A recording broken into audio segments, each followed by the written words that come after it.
تو گرفتار ہو بھی گیا تھا، حقیقت ہے یہ ان کی خبر سچی تھی۔ تو اس طریقے سے خان صاحب نے یہ پلان کر کے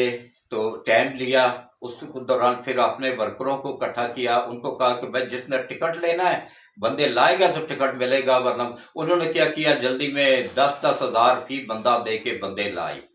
اچھا، دوسرے دن فواد چودھری نے کیا اس نے جناب، اب اس کو کتنے ملے ہیں مجھے نہیں پتا، لیکن وکیل اس نے کم از کم 2 لاکھ روپیہ، اور جو چوٹی کے وکیل تھے نا ان کو 10 روپیہ دے کے تو لایا گیا زمان پارک تک۔ یہ مفت میں وکیل چلنے والے نہیں ہیں، وہ تو اپنے ابے کا کیس آ جائے تو اس کو کہتے ہیں ابا جی اتنی فیس لگے گی تب میں آپ کا کیس لڑوں گا۔ تو وہ فری میں کہاں آتے تھے، انہوں نے نوٹ لیے ہیں، اچھے خاصے نوٹ لیے ہیں، تب جا کے وہ ادھر تک آئے ہیں۔ لیکن کیا ہے کہ گندی بھیڑیں ہر جگہ پہ موجود ہوتی ہیں نا، یہ پاکستان کی وہ گندی بھیڑیں ہیں نا جن کا ملک سے نہیں پیسے سے رشتہ ہے، صرف ان کا رشتہ، ان کا دین، ان کا ایمان سب پیسہ ہے، یہ اس لیے آئے تھے۔ اچھا، اب جب انہوں نے کوشش کی، اچھا اتنی دیر میں خان صاحب کے کمانڈو جو ادھر ادھر ٹھہرے ہوئے تھے، چھپے ہوئے تھے نا، وہ بھی ظاہر ہو گئے، وہ بھی اندر پہنچ گئے۔ ان کی تعداد تقریباً 500 سے لے کے 2,000 کے قریب ہے، بلکہ 3,000 کے قریب ہے۔ یہ جو ٹرین کمانڈو جو لائے گئے ہیں افغانستان سے، خان صاحب نے ویسے ہی نہیں 45,000 نہ 4.5 لاکھ افغانیوں کو پاکستان کی نیشنلٹی دی تھی، یہ ان ہی آقاؤں کے کہنے پہ دی تھی، جو اس کے پیچھے آقا بیٹھے ہوئے ہیں نا ان کے کہنے پہ دی تھی اس نے یہ نیشنلٹی ان 4.5 لاکھ افغانیوں کو، جو کہ پی کے میں بیٹھے ہوئے ہیں، بلوچستان میں بیٹھے ہوئے ہیں، اور وہی لوگ دھماکے بھی کر رہے ہیں اور ملک کو تباہی کی طرف لے جا رہے ہیں۔ یہ وہی لوگ ہیں جن کو 30 سال ضیاء الحق کے کہنے پہ ہم نے 40 سال 50 سال تک ان کی مہمان نوازی کی، ان کو کھلایا پلایا، لیکن یہ کسی کے نہیں بنتے، پاکستان کے تو کبھی بن ہی نہیں سکتے ہیں۔ تو یہ عالمی طاقتوں کے لوگ ہوتے ہیں، ان کا کام صرف پیسہ ہوتا ہے، بس پیسے کے پیچھے وہ جان دے بھی سکتے ہیں، جان لے بھی سکتے ہیں۔ یہ جو اپنے آپ کو اڑاتے ہیں پیسے کے لیے ہی اڑاتے ہیں نا۔ وہ ایک کا تھا کہ بارودی سرنگ میں نہ بارودی جیکٹ میں کم بارود بھرا کریں، میں تو جنت سے بھی آگے نکل آیا ہوں، سیدھا ڈائریکٹ دوزخ میں پہنچ گیا ہوں۔ اللہ ان سب کو دوزخ میں ہی لے کے جائے جو ملک میں دھماکے کرتے ہیں، ناحق لوگوں کا خون بہاتے ہیں، ایسے لوگ رعایت کے مستحق نہیں ہیں۔ تو اب آپ آ جائیں کہ گورنمنٹ آف پاکستان نے پاکستان کی نیتی پولیس کو ان کے آگے چارہ بنا کے ڈال دیا، جو کہ ٹرین شدہ کمانڈو جن کے پاس جدید ترین اسلحہ، اور وہ اتنا جدید کہ وہ پاکستان کی آرمی کے پاس بھی وہ اسلحہ شاید وہ کچھ میں نہیں کہتا ہوں، لیکن عوام کے پاس یا پولیس کے پاس نہیں ہے، جو کہ فنگر پرنٹ سے کھلتی ہے گن، اور آٹومیٹک دائیں بائیں اس میں دوربین لگی، دیوار کے پیچھے بھی وہ دیکھ سکتی ہے، دیوار کے باہر بھی وہ دیکھ سکتی ہے کہ دیوار کے باہر کیا ہو رہا ہے یا راستے میں کیا ہو رہا ہے، کس جگہ پہ کتنی تعداد میں ہے لوگ، اور ایسا کریکٹ اس کا نشانہ ہوتا ہے نا کہ میں کہتا ہوں جی 100 بندوں میں ایک بندے کو ہٹ کرنا ہو نا، وہ اسی کو جا کے گولی لگے گی، دوسروں کسی کو چھوئے گی بھی نہیں، اس قدر جدید وہ اسلحہ ہے۔ تو اللہ تعالیٰ ایسے لوگوں سے ملک پاکستان کو محفوظ رکھے، اور ایسے لیڈر سے بھی ملک پاکستان کو محفوظ رکھے، اور جو اس کے پیچھے کھڑے ہیں یوتھیے، اللہ ان کو ہدایت دے، اگر ہدایت کے قابل ہیں تو اللہ ہدایت دے، اگر ہدایت کے قابل نہیں ہے تو اللہ ان کو نیست و نابود کرے، میری یہی دعا ہے بس۔ تو باقی یہ کیونکہ میں صرف اس ملک کا وفادار ہوں، باقی کسی کا نہیں ہوں، ملک ہے تو ہم سب بھی ہیں، ملک ہے تو ہمارا نظام بھی ہے۔ آئی ایم ایف کیوں نہیں ہمیں قرضہ دے رہا ہے، ہم سے آئے دن مطالبے کر رہا ہے، خان صاحب سے کیوں نہیں کوئی مطالبہ کرتا تھا؟ سوچو ذرا اگر دماغ ہے تو۔ خان صاحب ان کے چاچے کا پتر نہیں تھا، خان صاحب کیا تھا، انہی طاقتوں کا ایجنٹ تھا، انہی کا بندہ تھا۔ انہوں نے کہا جی ہمیں اسٹیٹ بینک آف پاکستان چاہیے، خان صاحب نے فوری طور پہ اٹھا کے ان کے حوالے کر دیا، حالانکہ جس ملک کا بینک کا پوری دنیا میں واحد ملک پاکستان ہے جس کا اپنا اسٹیٹ بینک گروی پڑا ہوا ہے آئی ایم ایف کے پاس، تو اس ملک کا پھر کیا آزادی رہ گئی ہے؟ 4 سالوں میں خان صاحب نے بہت کچھ بیچ دیا ہوا ہے، کشمیر بیچ دیا ہوا ہے، آزادی بیچ دی ہوئی ہے، شرم و حیا بیچ دی ہوئی ہے، سب کچھ بک گیا ہوا ہے۔ لاہور کے چکلوں سے جدید ترین جو نا خوبصورت ترین بچیاں لا کے وہاں پہ زنا کے اڈے زمان پارک میں بنائے گئے ہیں، لوگوں کو لانے کے لیے، نوجوان نسل کو تباہ کرنے کے لیے، یہ اسی مشن پہ آئے ہوئے ہیں۔ اس کی نشاندہی کر دی ہوئی تھی ڈاکٹر اسرار نے، تو اس کو اسی مشن پہ ہی لایا گیا ہے۔ تو اپنے بچوں کو محفوظ رکھیں، اپنے بچوں کو سمجھائیں، اگر ان کو اللہ تعالی کی طرف ہدایت ہوئی تو وہ سمجھ جائیں گے کہ یہ ملک کا وفادار نہیں ہے، یہ ملک کا غدار ہے، یہ عالمی طاقتوں کا ایجنٹ ہے۔ اور عالمی طاقتوں کا میں بار بار کہہ رہا ہوں کہ منصوبہ یہ ہے کہ ملک میں خانہ جنگی کروائی جائے، فوج کو اور عوام کو لڑایا جائے، فوج کو کمزور کیا جائے، ادھر الجھا کے خانہ جنگی کی آڑ میں ہی پاکستان کے ایٹمی اثاثہ جات انڈیا منتقل کیے جائیں، اور پھر اس 4 صوبوں کو 4 چھوٹے چھوٹے کمزور سے ملکوں میں تبدیل کر کے انڈیا کے ماتحت کر دیا جائے۔ اور یہ منصوبہ ہے ان عالمی طاقتوں کا۔ اور یہ بھی منصوبہ ہے کہ سی پیک کو کسی طریقے سے بھی روکنا ہے، کیونکہ سی پیک اگر بن جاتا ہے نا تو پاکستان کا ہر بندہ کروڑ پتی بن جائے گا، غربت ختم ہو جائے گی، جہالت ختم ہو جائے گی، اسکولوں کے فیس فری ہو جائے گی، کیونکہ جتنا پاکستان کا سالانہ بجٹ ہے اتنا جو ہے نا سی پیک کمپلیٹ ہونے کے بعد ایک دن کی انکم ہوگی پاکستان کی، تو پھر پاکستان کی گورنمنٹ کیوں ٹیکس لگائے گی؟ نہیں لگائے گی۔ ہر چیز آپ لوگوں کو سستی ملے گی، ہر چیز روزگار اتنا ہوگا کہ باہر سے لوگ آ کے یہاں پہ نوکریاں کریں گے انشاءاللہ۔ یہ سی پیک بننے کے بعد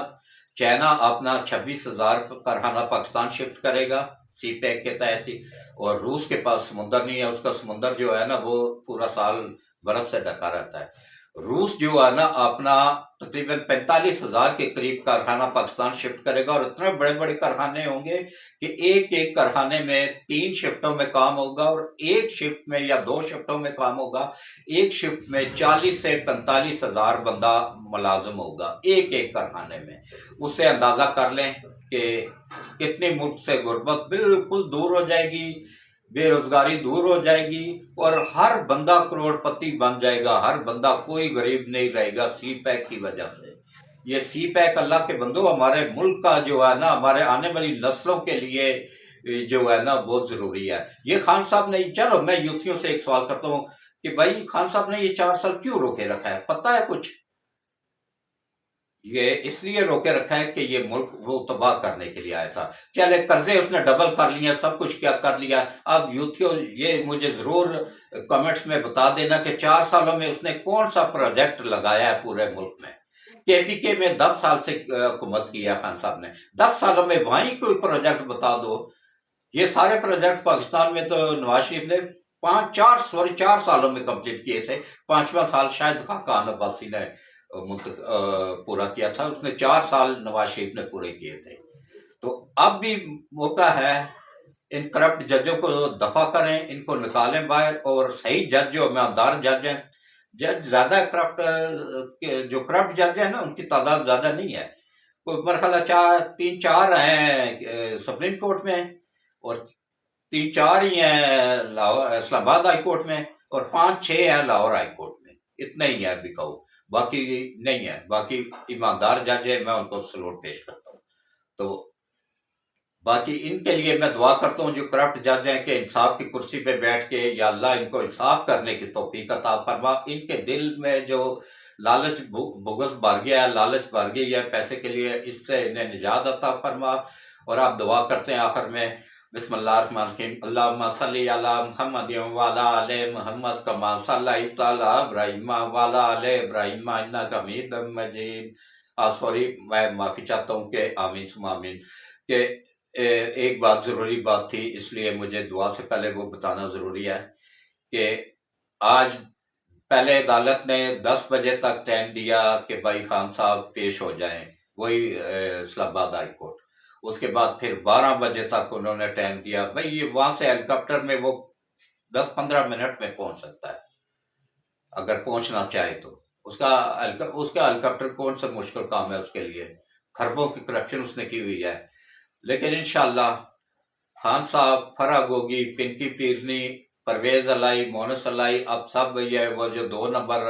وزیر اعلیٰ تھا، ڈمی وزیر اعلیٰ عثمان بزدار، یہ سب جو ہے نا اب اللہ کی پکڑ میں آ چکے ہوئے ہیں، ان پہ کیس بن چکے ہوئے ہیں، اور پورے پروف کے ساتھ کہ وہ کرپٹ جج بھی ان کو بچانا چاہیں تو نہیں بچا سکیں گے انشاءاللہ۔ تو آج ابھی میں تھوڑی دیر بعد شام کو ہو سکتا ہے ایک اور بھی لاگ بناؤں، تو اس میں آپ لوگوں کو بتاؤں گا کہ کیا صورتحال ہے لاہور میں، اور خان صاحب کا کیا بنا، یہ تفصیل بتاؤں گا۔ میں پوری تصدیق کر کے سب سے آخر میں بتاتا رہتا ہوں، پوری مکمل انکوائری کر کے، کہ کل مجھے کسی کے سامنے 75 سال کی عمر میں آنکھیں نیچے کر کے نہ ہونا پڑے۔ اور پھر یہ میرے پاس اعزاز حاصل ہے کہ میں سب سے سینئر صحافی بھی ہوں۔ میں اپنی صحافت کے لیے جان تو دے سکتا ہوں، لیکن اپنے پیشے سے غداری نہیں کر سکتا ہوں۔ یہ جو عمران نذیر وغیرہ ہے نا، یہ کل کے لونڈے جو ہے نا، آئے ہیں صرف کرپشن کرنے کے لیے۔ بول ٹی وی والوں نے بھی جوتے مار کے اس کو نکال دیا وہاں سے۔ یہ کرپٹ ترین بندہ صحافت کا لبادہ اوڑھ کے نا، تو موٹر سائیکل فٹیچر سے موٹر سائیکل اس کے پاس ہوتی تھی، میں نے خود اپنی آنکھوں سے دیکھا ہوا ہے اس کو، فٹیچر سے موٹر سائیکل ہوتی تھی، اور آج وہ بلٹ پروف گاڑیوں کا مالک ہے، 4 بنگلوں کا مالک ہے۔ کہتا ہے جی میں اتنی میری انکم ہے کہ میں ایک ماہ میں میں بنگلہ کھڑا کر سکتا ہوں، ایک ماہ میں بلٹ پروف گاڑی خرید سکتا ہوں۔ بھائی میں نے 45 سال کی ہے صحافت، 1975 سے لے کے اب تک 50 سال تقریباً ہونے والے ہیں میں صحافت میں ہوں۔ میں ابھی تک اپنا گھر میں نے بنایا، وہ بھی قسطوں پہ، بچے باہر گئے ہیں تھوڑا تھوڑا کر کے، پہلے پلاٹ لیا، پھر اس کے اوپر کمرے بنائے، پھر اس کے بعد اگلے مہینے 2 مہینہ 3 مہینے اکٹھے کر کے تو پھر پلستر کروایا، پھر رنگ کے لیے 2-3 مہینے انتظار کیا، پیسے جمع کیے، اس طرح کر کے میں نے مکان بنایا، جو سب سے سینئر صحافی ہے، جس پہ لوگ آنکھیں بند کر کے اعتماد کرتے ہیں۔ تو میں آخر میں پھر یہی دعا کروں گا کہ اللہ ہدایت دے ان پی ٹی آئی والوں کو کہ ایسے کرپٹ لوگوں سے بچیں۔ تو باقی جو ہے نا، اب اس ملک کے لیے دعا کرتے ہیں، اور میری وہی اپیل ہے کہ چینل کو زیادہ سے زیادہ سبسکرائب کریں اور لائک کریں، شیئر کریں، تو دعا کرتے ہیں۔ اعوذ باللہ من الشیطان الرجیم، بسم اللہ الرحمن الرحیم، اللہم صلی علی محمد وعلی آل محمد کما صلیت علی ابراہیم وعلی آل ابراہیم انک حمید مجید، اللہم بارک علی محمد وعلی آل محمد کما بارکت علی ابراہیم وعلی آل ابراہیم انک حمید مجید۔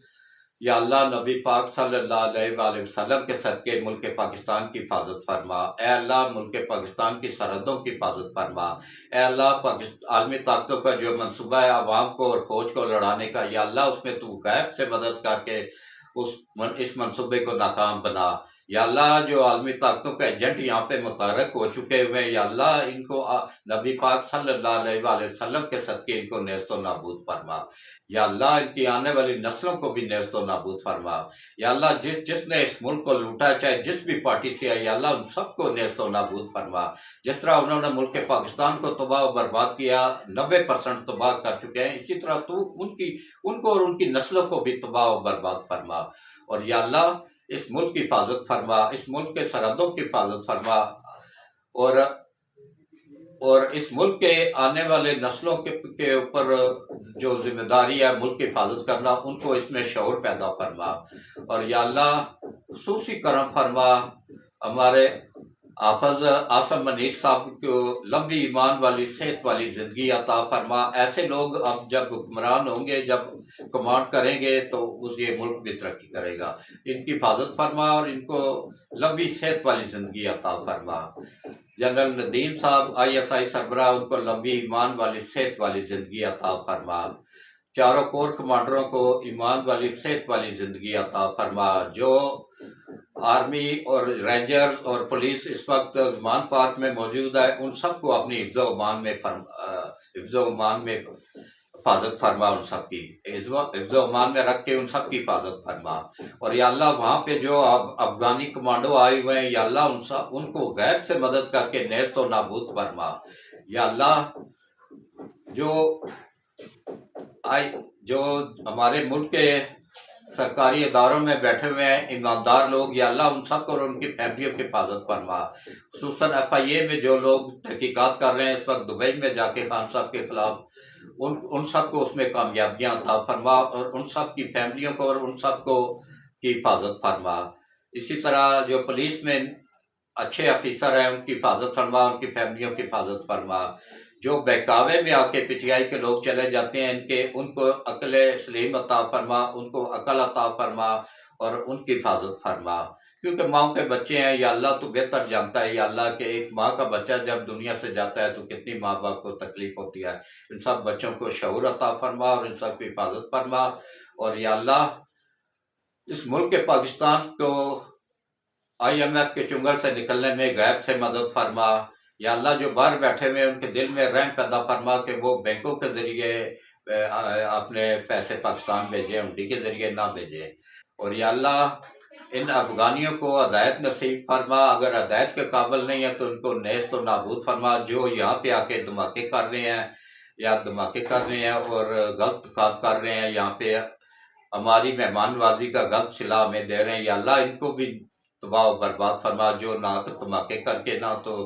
لاکھ مسلمانوں کو شہید کرتے ہیں، ان کو بھی تو تباہ و برباد فرما۔ یا اللہ ملک پاکستان کی سرحدوں کی حفاظت فرما، ملک پاکستان کی افواج کی حفاظت فرما۔ یا اللہ ملک پاکستان کی حفاظت فرما، پاکستان کے عوام کی حفاظت فرما، ہم سب کی حفاظت فرما، اور ہم سب کے صغیرہ اور کبیرہ گناہوں کو معاف فرما۔ اگر رمضان کا بابرکت مہینہ آ رہا ہے، اس مہینے میں ہمیں اپنے رب کو راضی کرنے کی توفیق عطا فرما